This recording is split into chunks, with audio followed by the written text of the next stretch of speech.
un remerciement et un souvenir très, très grand pour le cinéma variété qui nous accueille et que ça fait 23 ans qu'on avait fait le premier festival ici, dans ce cinéma. On a inauguré le variété. La première fois qu'à Marseille, on faisait un festival de cinéma sud-américain. Une autre annonce que je voudrais commencer à situer notre festival, c'est la solidarité avec le peuple colombien en ce moment.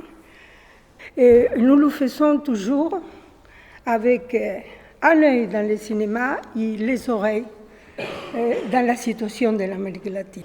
Si tout va bien, une délégation de la Secrétaire de Culture de l'ambassade pour être dans la présentation d'une campagne formidable que nous allons lancer, qui est proposée par l'ambassade argentine, qui c'est la campagne pour l'apparition des petits enfants qui ont été volés aux prisonniers politiques.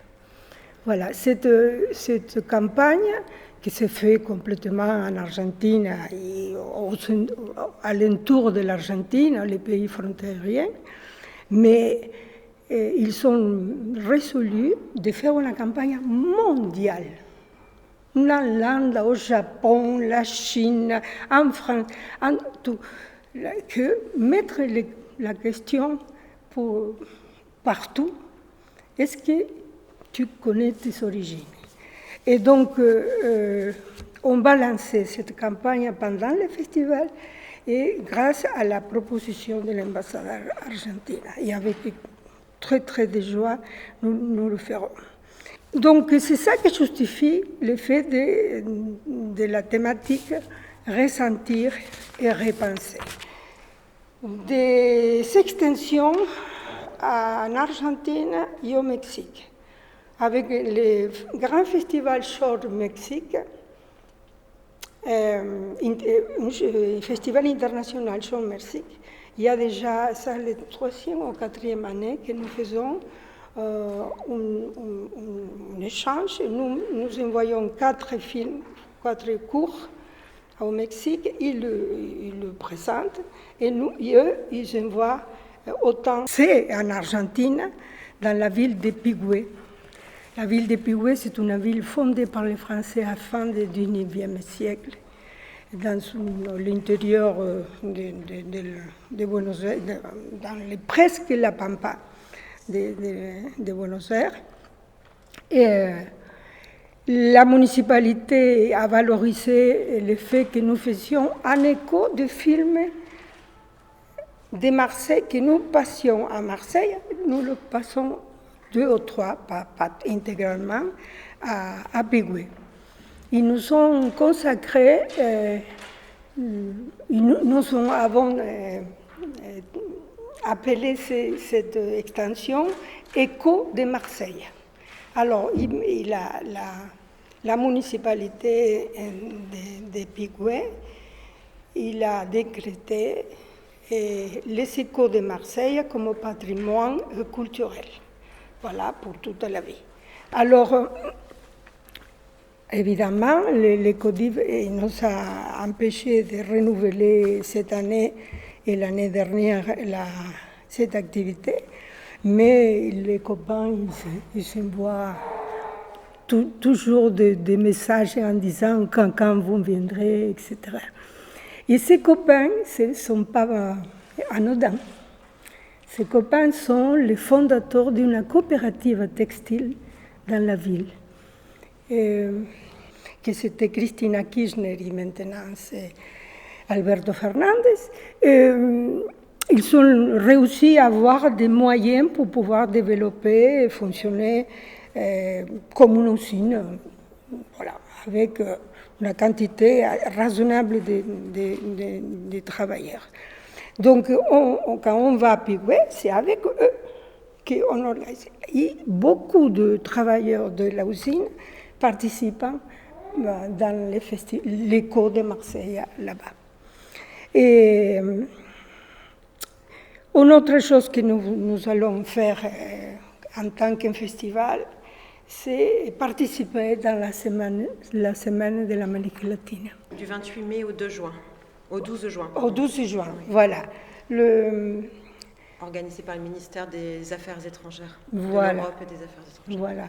Il y a déjà, à partir de 2012, qu'il y a eu cette semaine, l'initiative de faire cette semaine en France. Je ne sais pas qui était dans le gouvernement en ce moment. Il s'est resté et nous avons continué à participer. Nous avons eu les labels pour pouvoir participer. Et nous aurons le grand plaisir de projeter, de faire dans la Cité des Associations, le 2 juin, un film d'un réalisateur français, une exception que nous faisons parce que tous nos réalisateurs sont latino-américains, mais un film qui s'appelle Madame Agar, que c'est une pionnière des femmes photographes. Voilà. Elle a en ce moment 94 ans. Il a filmé son parcours, son histoire. Elle est fille de Français, voilà. Et l'histoire de la guerre, du bateau, etc., a fait qu'elle a venu visiter ses grands-parents à Rodez et il n'a pas pu rentrer à Pigoué. Et donc, c'est ça. Et la chose qui nous intéresse véritablement, c'est que, en plus d'être un film de 60 minutes, c'est pas long, c'est un documentaire, non, de 90 minutes, je crois, c'est que elle a eu le courage, à l'époque, de photographier les fusillades des résistants à Rodez. Ils sont des prises inédites, c'est-à-dire sont vraiment des prémices. Et tout cet ambiance. Après, c'est un peu le folklore, on parle des animaux, de la pampa, voilà. Bon, mais ça, c'est pas pour ça que nous le proposons, mais c'est surtout pour montrer la unité du monde, voilà, l'universalité de chacun de nous, voilà. On est des descendants des A, des Toum, des Pan, de tous les pays.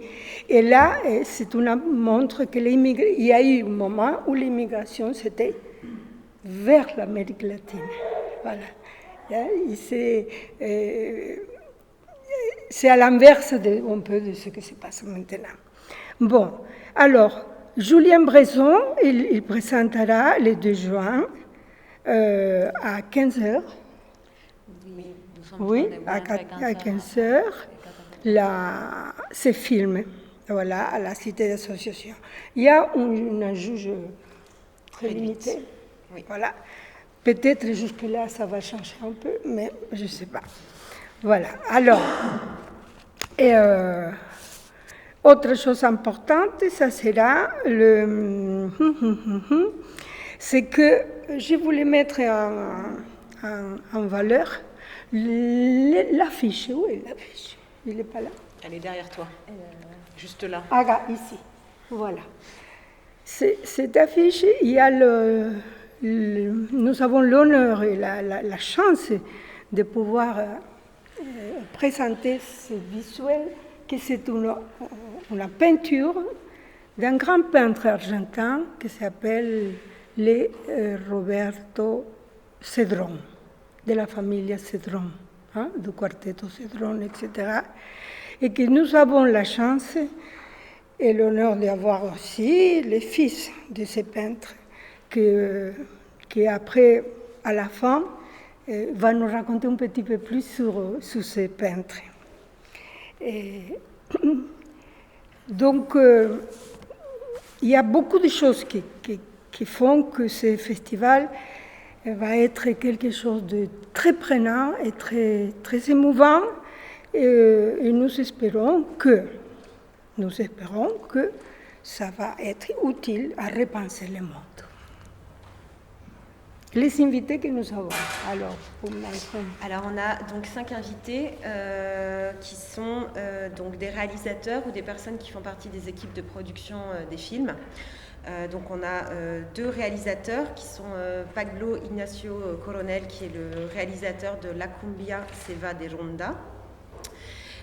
Voilà, donc il viendra aussi présenter le film et intervenir à l'issue de la projection. On aura aussi Nicolas Buenaventura, qui est le réalisateur de Kairos, du film Kairos, donc de Colombie, qui viendra également intervenir et présenter son film. Je crois que c'est mercredi, ça sera le mercredi. Et on a encore 2 autres personnes donc, qui sont Connie Martin, qui s'occupe de la direction de la photo du film Tropico, qui sera là aussi. Et on a également Eliana Barreto Yorca qui viendra parler du film de clôture, qui est le film Especial. On est assez content d'arriver à avoir quand même des invités, puisque la plupart en général ne peuvent pas se déplacer à cette période. Donc on est vraiment content d'avoir pu avoir ces 5 invités. Et puis on aura en plus une chanteuse cubaine. Enfin voilà, on a aussi d'autres invités et l'ambassade d'Argentine qui sont avec nous, enfin les représentants. Donc on est assez content de pouvoir accueillir toutes ces personnes pendant le festival et de créer des échanges quand même, puisque c'est la base du festival, les rencontres. Dans le cas du film d'ouverture, que c'est Tropico, il est là. Il est le deuxième. Voilà. La réalisatrice va faire une présentation en ligne, hein, courte, mais voilà. Alors c'est un film qui ça cale parfaitement sur la situation actuelle des laboratoires et tout ça. C'est dans la forêt, c'est dans une zone tropicale de l'Argentine avec une population indigène qui est complètement manipulée, et presque massacrée pour les expériences des laboratoires. Contre contre le dengue, non? Que c'est un moustique qui produit beaucoup de morts. Et Sabrina, c'est quelqu'un, Sabrina Farr, qui est très connue de nos rencontres et de notre public dans la programmation scolaire. Nous trouvons la façon de reprogrammer un film extraordinaire sur les fils des disparus en Argentine, une fiction qui s'appelle Eva y Lola. Voilà, Eva y Lola, nous l'avons passé dans nos festivals une fois, 2 fois, avant qu'on avait la place à répéter la programmation de la compétition, hein, 2 fois, mais bon, là, on ne peut pas. C'est un film qui a touché énormément la population scolaire à Marseille et dans la région. Parce que voilà. Donc, vraiment, on a un grand plaisir de la recevoir encore avec un autre film, complètement dans notre vision et notre contenu. Voilà. Après, Irma, c'est un très joli film brésilien que c'est pas du tout catastrophique, ni montre des tortures, ni des morts, ni de rien, mais qu'il s'agit de 2 sœurs, une sœur majeure et une petite même pas adolescente, que font un voyage pour rencontrer un père qui les a abandonnés. Voilà. C'est très intéressant parce que c'est complètement lié à les problèmes de l'écologie, de la science, des femmes. Il y a tous les sujets qui nous intéressent énormément. Et c'est agréable. C'est un film qu'on peut sortir en pensant beaucoup, en repensant ce monde, mais en même temps, ce sont des jeunes qui sont une vision que peut nous servir pour repenser le monde. L'autre? Kairos. Kairos. Alors, Kairos, c'est un film philosophique, comme le nom le montre. Voilà. Je ne vais pas trop parler de ce film parce qu'il va venir le réalisateur, c'est lui qui va vous expliquer, vous annoncer mieux que moi. Mais c'est un film aussi qui c'est en 12 heures complet. Voilà. Et la conclusion aussi, c'est surprenant. Alors, je vous recommande, c'est quelque chose de très particulier. Et un regard philosophique sur un fait de boulot, de travail dans une grande banque dans une ville de Colombie. Et voilà, un monsieur apparemment inoffensif, voilà, il révolutionne tout. Voilà. Autant, la cumbia. Alélie. Ah, Alélie. Alélie, c'est un film uruguayen très, très sympa. Là, c'est vraiment, c'est quelque chose de l'intimité d'une famille de la classe moyenne uruguayenne. Les disputes et les crises intérieures qui sont complètement anodines, mais que ça peut servir de miroir pour tout le monde, voilà. Qu'on se dispute pour des choses que, voilà, qui ne sont pas terribles. Ils se aiment, mais il y a des différents problèmes. C'est un film inoffensif, voilà, mais c'est agréable. C'est très agréable. Autre? Un cordial. Là, c'est un peu plus compliqué. Et Iberê Carvalho, le réalisateur, il a été quelques années, je ne me souviens pas, 5, 6 années. Oui, le jour qu'on a perdu, qu'on a gagné Bolsonaro, il est venu avec un film qui s'appelle Les Derniers Drive-In. Voilà.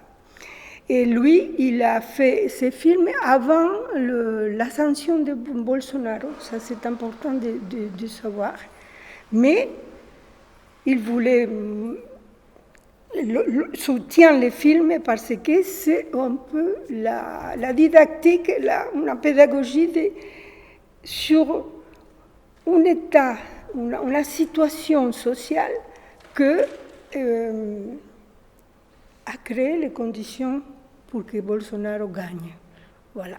C'est-à-dire le comportement, voilà, c'est un film assez dur, mais vraiment, ça tombe bien pour comprendre les Bolsonaro d'aujourd'hui. L'autre? La cumbia que te vas a dar. Ah, là, c'est ça, c'est la fête toujours, voilà. Mais avec une pensée très intéressante, une ligne de conductrice qui montre comment la musique, comme l'art, le cinéma, sont universels, c'est-à-dire comment parcourir et émouvoir, merci, émouvoir n'importe où, en Chine, au Japon, en Bolivie, en Cambodge, Cambodge. La cumbia était très bien acceptée à Cambodge. Vous imaginez, Cambodge et la cumbia, voilà. Alors c'est vraiment, voilà, du point de vue cinématographique, voilà, c'est très simple, hein? Avec très peu de moyens, ils ont fait ça. Mais l'idée, c'est les parcours pour des pays les plus insolites qu'on peut imaginer. Ils se mettent dans un coin de la rue, ils commencent à jouer la cumbia.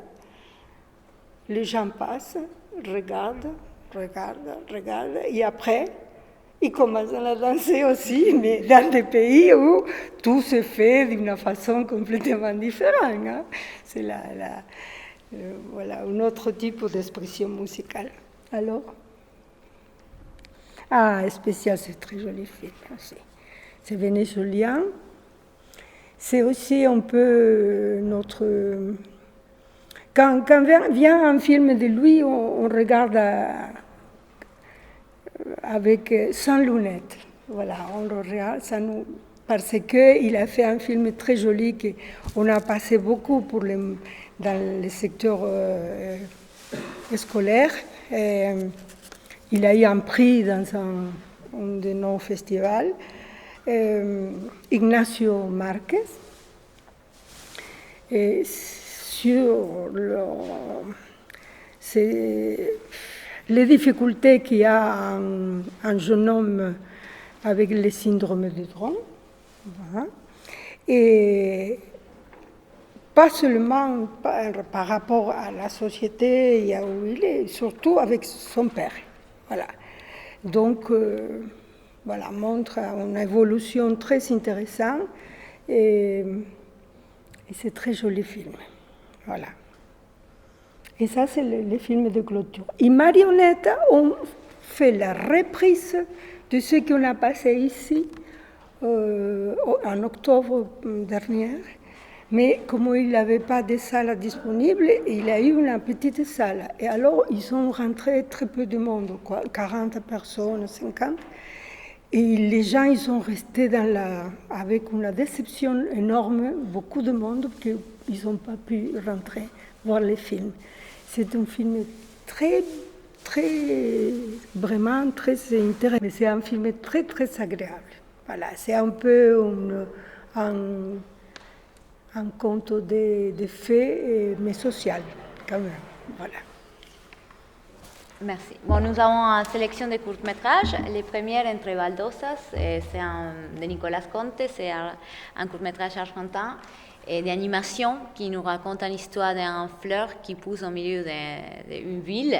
Et bon, c'est quand même très intéressant, qui nous pousse en réflexion de notre vie quotidienne dans les grandes villes. Après le deuxième, c'est La Casa d'Elena, un court-métrage colombien vraiment très intéressant où on voit le parcours d'Elena, une dame qui nous raconte sa vie, ses douleurs, ses voyages, son monde. C'est un court-métrage quand même de 24 minutes, vraiment très intéressant au niveau de l'image, très puissante, de Lina Crespo. Après, nous avons Le Regalo de María Camila, Andrés Molano Moncada, aussi colombien, où ici il y a un petit mystère, María Camila, il y a quelque chose, mais bon, je ne peux pas tout raconter, mais il a un pouvoir. Quel pouvoir est là pour transformer tout? Et c'est de fiction. Après, nous allons avoir un autre court-métrage, Red Light, aussi argentin, du réalisateur Hernán Oliva, aussi. Et c'est un film qui nous pousse à la réflexion, non, et au ressentir du monde parce qu'il met en question la situation actuelle au niveau de l'écologie et la crise, la façon qu'on vit maintenant, non, et qu'est-ce qui nous attend au futur. C'est pour ça, lumière rouge vers cette situation qu'on vit maintenant.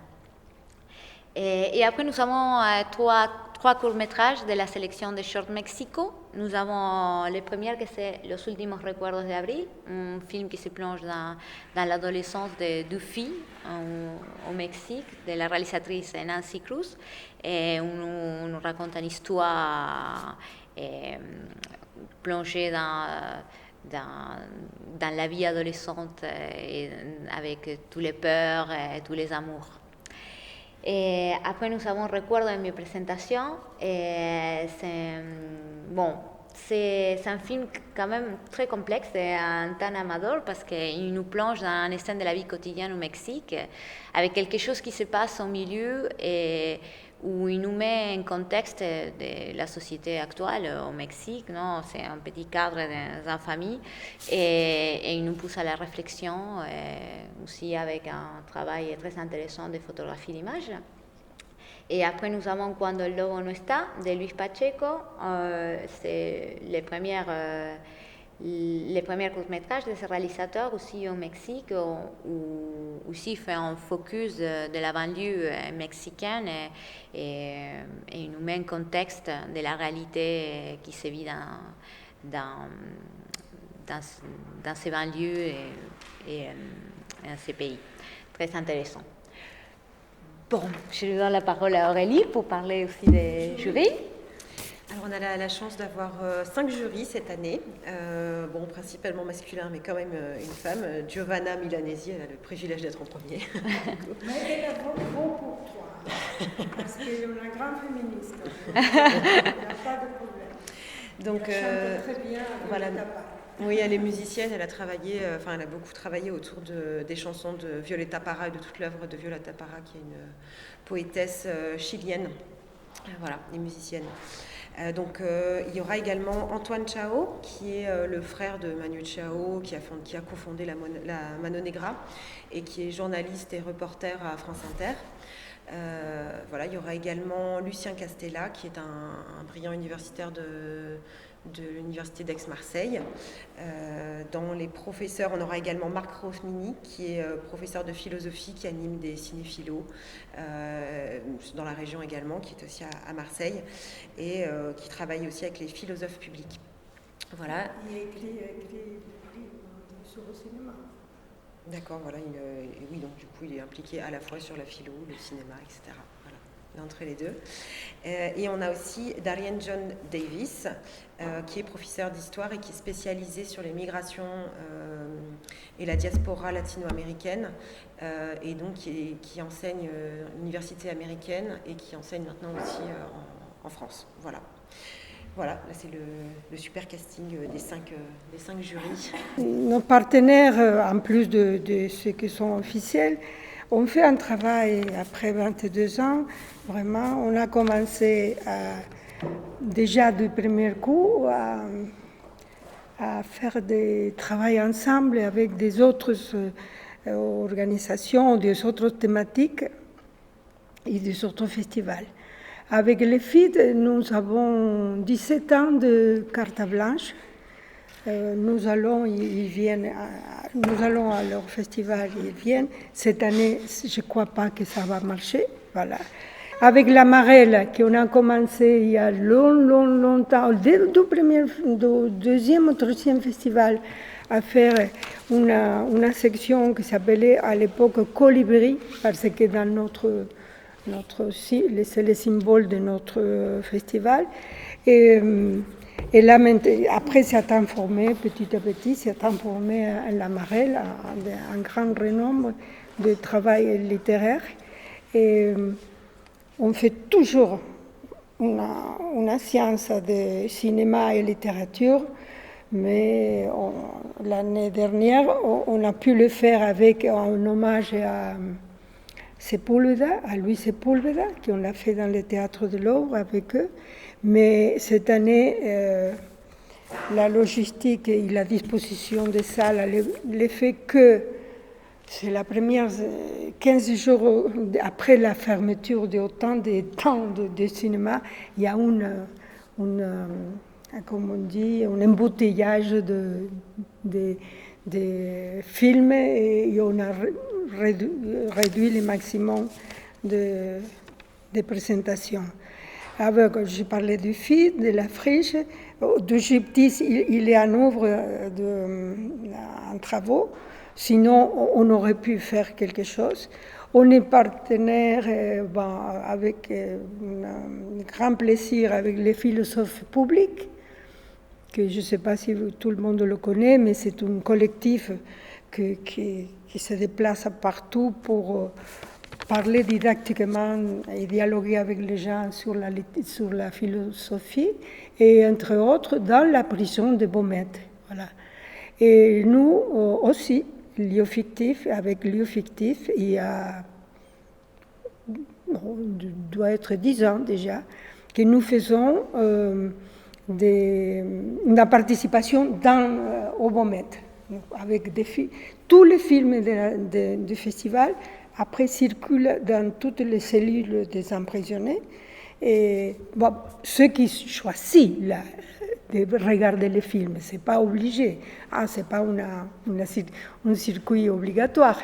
Mais beaucoup de prisonniers voient les films et nous faisons un dialogue avec un atelier de cinéma que Lieu Fictif organise dans la prison.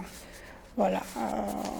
Avec mon cher mari, on a commencé ça il y a 10 ans et on a continué fermement tous les ans. Et là même, ils m'ont demandé un travail spécial avec les prisonniers. Et,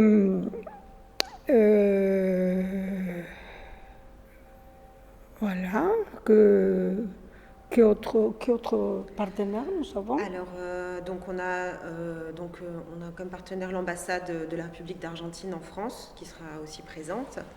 La Ligue de l'enseignement, on a aussi tous les cinémas qui nous accueillent, bien sûr, à travers les extensions régionales. Donc aussi bien, je ne vais pas tous les lister, parce qu'il y en a beaucoup, mais ça va de La Ciotat jusqu'à Saint-Afrique, jusqu'à en Espagne et en Argentine ou au Mexique. Donc le festival Short Mexico, dont on a parlé tout à l'heure, dont on programme 3 courts-métrages.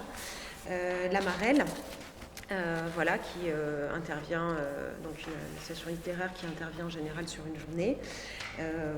Cinépage, on a aussi le Forum des festivals de cinéma de PACA. On a, dans le cadre de la Semaine de l'Amérique latine et des Caraïbes, donc le ministère de l'Europe et des Affaires étrangères.